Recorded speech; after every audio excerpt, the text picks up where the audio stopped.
Everyone tells you that when you're on the right path, you'll know. There'll be clarity, a sense of flow, doors opening, everything aligning in ways that feel obviously correct. And so when your life feels like the opposite of that, when you're confused, isolated, grieving, exhausted, unsure of every decision you've made for the last 2 years, you assume you've gone wrong somewhere. You assume you've missed a turn. You assume that this disorientation is evidence you've drifted off course. Carl Jung would tell you that you've been reading the signs exactly backwards. What Jung discovered, after decades of watching people move through the most significant transformations of their lives, was that the right path almost never announces itself with clarity. It announces itself with fog, with the slow dismantling of everything that used to make sense, with a kind of internal quiet that everyone around you mistakes for depression. The people who were genuinely heading somewhere meaningful in their lives, the ones whose trajectories he could track over years of observation, almost universally went through periods that felt, from the inside, like total collapse. And here's the part that mattered most to Jung. They didn't know they were on the right path while they were on it. They only recognized it afterward, looking back, when the fog finally lifted and they could see the shape of where they'd been walking the whole time. Today, I'm going to walk you through 9 specific signs Jung identified that indicate you're on the right path, even when, especially when, it feels like you're not. Signs that look like symptoms of something going wrong, signs your family will worry about, signs you'll be tempted to medicate, fix, or run from. But signs that, if you can recognize them for what they actually are, will give you something steadier than certainty to walk by. Because you can't see where you're going. That's a feature of this kind of path, not a defect. The first sign is that you feel more lost than you've ever felt, and the confusion isn't lifting. Most people associate being lost with being off track. If you were on the right path, surely you'd feel oriented. You'd have direction. You'd know what came next. So, when months go by and you still can't articulate what you want, where you're going, or who you're becoming, you assume something has gone deeply wrong. Jung saw this completely differently. He observed that genuine psychological development almost always begins with a period he described as disorientation in the deepest sense, the loss of the internal map you'd been using to navigate your life. And the reason you can't find a new map quickly is because you're not supposed to. The mapless period is the work. It's the psyche dissolving the old coordinates so it can develop new ones rooted in something more authentic than what you inherited. If you knew where you were going, you'd be heading there with the old self, the self that needs to die for this transformation to complete. The confusion isn't blocking your progress, it's the form your progress is taking right now. You're not lost in the sense of having missed something. You're lost in the sense that the old destinations have stopped pulling you, and the new ones haven't revealed themselves yet. That gap is uncomfortable. It's also exactly where you need to be. The second sign is that the people who used to feel like home don't feel like home anymore. You sit across from friends you've had for 15 years and something is missing. The conversations feel hollow. The old jokes don't quite land the way they used to. You find yourself nodding through interactions you used to look forward to. And the strangest part is that nothing has technically changed. They're still the same people. They still care about you. But something between you has thinned. Jung recognized this thinning as one of the most consistent markers of authentic development. He observed that when a person begins moving toward who they actually are, certain relationships start to feel like they're happening in a different language. The connections that were built on who you used to be, on the persona, on the agreements you made when you didn't yet know yourself, can't hold the weight of who you're becoming. This doesn't mean those relationships are bad. It means they were calibrated to a version of you that's no longer fully present. And the discomfort you feel in them isn't a sign that you've become cold or judgmental or selfish. It's information. Your psyche is telling you that something has shifted internally, and your external life hasn't caught up yet. Most people, sensing this shift, try to force themselves back into the old relational shapes. Jung would say, let the thinning happen. Let the relationships find their new level. The ones that can grow with you will. The ones that can't were never really yours. The third sign is that you're grieving things you chose to leave. This one confuses people more than almost any other sign. You made a decision, You left the job, ended the relationship, moved out of the city, walked away from the family role. You knew it was right. You can still articulate exactly why you left. And yet here you are, months later, mourning what you released, as if someone had taken it from you against your will. You assume this means you made a mistake, that if you were really on the right path, you wouldn't miss what you left behind. The grief feels like evidence that you should have stayed. Jung saw grief over chosen losses as one of the clearest signs that the loss was real and the decision was significant. Easy departures don't produce this kind of mourning. Inauthentic relationships don't generate this kind of ache when they end. The grief is heavy precisely because what you left had genuine meaning, even if it was meaning that couldn't continue. You can leave something that mattered. You can mourn something you needed to release. Both things can be true at once, and the maturity to hold both is what the path is teaching you. The mourning isn't a sign you should turn back. It's the cost of having actually moved. The fourth sign is that the things that used to comfort you have stopped working. The shows you used to binge feel like noise. The food you used to crave doesn't satisfy. The drink at the end of the day doesn't take the edge off the way it used to. The scrolling, the shopping, the small distractions you used to lean on, they all feel hollow now, like they're not actually addressing what you're feeling. You worry that you're depressed, that you've lost the capacity to enjoy things, that something's broken in you. But Jung would have read this differently. When the unconscious is doing genuine reorganization work, it loses tolerance for the numbing strategies that used to mask the real feelings underneath. The comforts stop comforting because you can't afford to be comforted anymore. Something deeper is trying to come through, and the surface anesthesia is interfering with that emergence. Your psyche is essentially refusing the painkillers because it needs you awake for what's happening. This is uncomfortable in the extreme.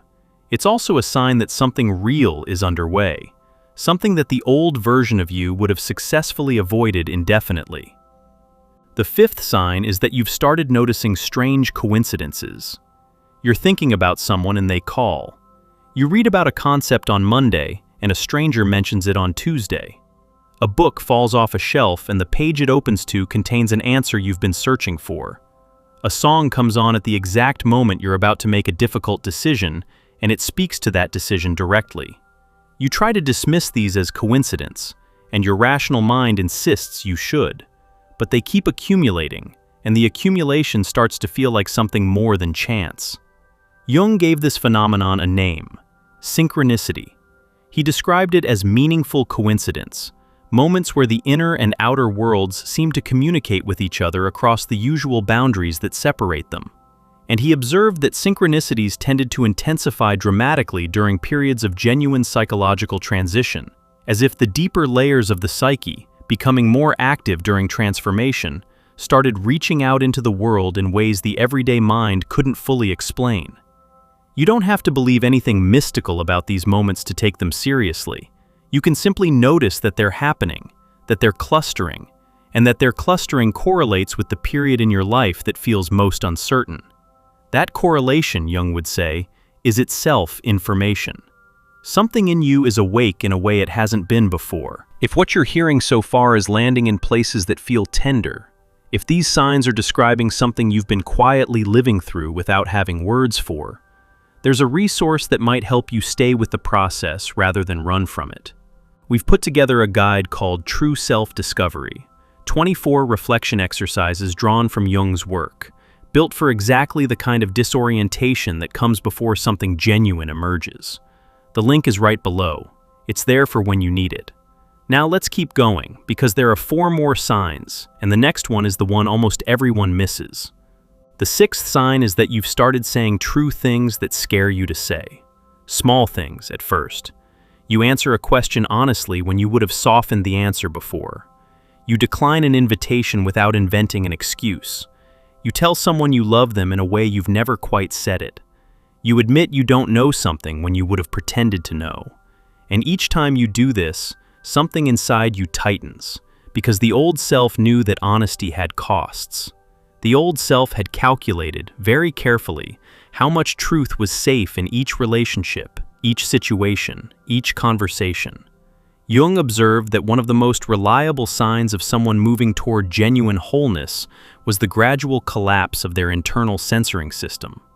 The persona, the carefully maintained mask designed to navigate social reality, begins to lose its grip, and what comes through is a more direct version of the person, less filtered, less strategic, sometimes startlingly honest. This change usually frightens both the person experiencing it and the people around them. The relationships built on the old strategic self can't always handle the more direct version. But the honesty isn't reckless. It's the natural consequence of having less interior distance between who you actually are and what you actually say. That closing of the gap is exactly what the path produces. The seventh sign is that your dreams have become more vivid and harder to ignore. You wake up with images that won't leave you for hours, themes that recur night after night, strange figures, unfamiliar landscapes, conversations with people you haven't thought about in decades.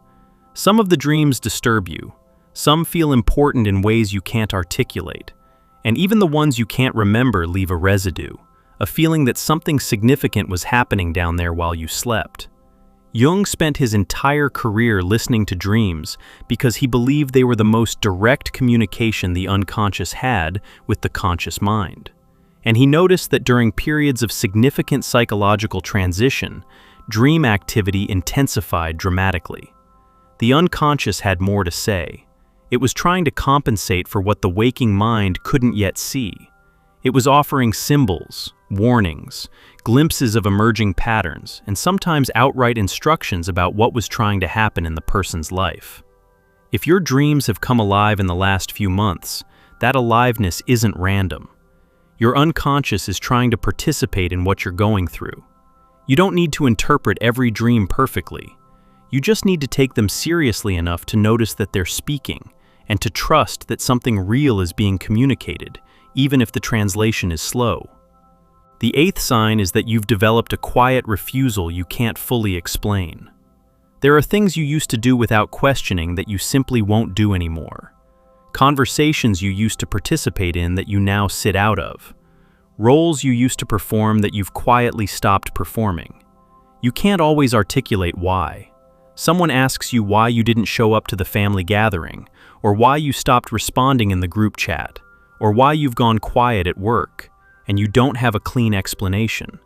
You just know that doing those things has become impossible in a way it wasn't before. This refusal often gets pathologized by the people around you. They call it withdrawal. They call it depression. They worry that you're becoming antisocial. Jung would have recognized it as something far more significant, the beginning of what he called the inner authority, a center inside you that finally has enough definition to say no to things that don't belong to it. For most of your life, that center was either absent or drowned out by the persona's need to maintain external approval. Now it's coming online. And one of the first things it does is start refusing the participation you used to give automatically. The refusal feels strange because you've never lived with this kind of internal authority before. But it's not malfunction. It's the most important psychological development you'll ever experience in its earliest, most unrefined form. The ninth sign is the one that's hardest to describe and the most important. It's the sense that something inside you is moving forward without your permission. You didn't decide to start questioning your life. You didn't choose for the relationships to change. You didn't sit down one day and plan to start grieving things you'd already left behind. And yet all of it is happening. And underneath all of it, there's a kind of momentum you can feel even when you can't see what's driving it. Jung had a name for this momentum. He called it the individuation process, the psyche's own intelligence, moving you toward wholeness on a timeline you don't control and through methods you wouldn't have chosen. He believed every human being carried this potential inside them, and that for most people, it stayed dormant their entire lives. But in some people, at some point, it activated. And once it activated, it couldn't really be stopped. You could resist it, slow it down, suffer through it. But the deeper movement underneath would continue regardless of what your conscious mind preferred. If you can feel that movement in yourself, that sense of something working in you that isn't quite you, that's carrying you somewhere you can't see, that wakes you up at night and won't let you settle back into the life that used to fit, then you're experiencing the most important sign of all. Your psyche has begun the work, and the work has its own intelligence, its own timing, its own destination.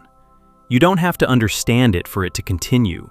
You just have to stop fighting it long enough to let it complete what it started. These 9 signs almost never feel like signs of being on the right path. They feel like confusion, loss, isolation, grief, refusal, strange dreams, hollow comforts, weird coincidences, and a movement you can't control. Most people who experience them assume something has gone wrong. They reach for fixes. They try to restore the old equilibrium.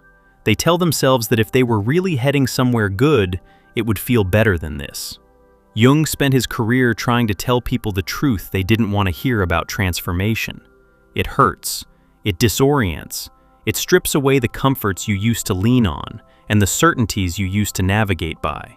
It looks, from every conventional angle, like decline. And underneath all of that visible difficulty, it's doing exactly what it needs to do. The reason the right path doesn't feel like the right path is because the right path isn't designed to feel good. It's designed to make you real. And becoming real involves the death of every version of yourself that was built to please other people, fit into systems that didn't fit you, or survive conditions you've since outgrown. That kind of death doesn't feel like progress while it's happening. It feels like the worst period of your life. But you can recognize it for what it is, if you know what to look for. And the 9 signs we've walked through are the markers Jung saw most consistently in people who, years later, looked back and realized that the most disorienting period of their lives had been the most important one. The period where everything went quiet. The period where the old self stopped working. The period where the new self hadn't yet arrived, but was already beginning to make itself known through dreams, refusals, strange synchronicities, and the inexplicable grief over what they'd chosen to leave. If you're seeing yourself in these signs, if you're recognizing your own life in this description of fog and movement and quiet refusal, what Jung would want you to know is simple. You haven't gone wrong, you've gone deep. And the depth doesn't feel like clarity yet, because clarity arrives at the end of the process, not the beginning. What you have right now is something better than clarity, actually, even though it doesn't feel that way. You have authenticity in motion. You have a psyche that's finally telling you the truth about who you are and who you're becoming. And you have the rarest gift a person can receive, the discomfort that comes from being on a path that's actually yours, instead of the comfortable numbness of a path that belonged to somebody else. Stay in it, keep walking. The fog isn't permanent. The signs you're seeing aren't symptoms. They're confirmations, written in a language the conscious mind is only just beginning to read. If you haven't yet, take a look at our guide, True Self-Discovery, 24 reflection exercises rooted in Jung's work, designed for exactly the period you might be in right now. Not to rush you out of the fog, but to help you read what it's trying to show you while you're still inside it. The link is right below.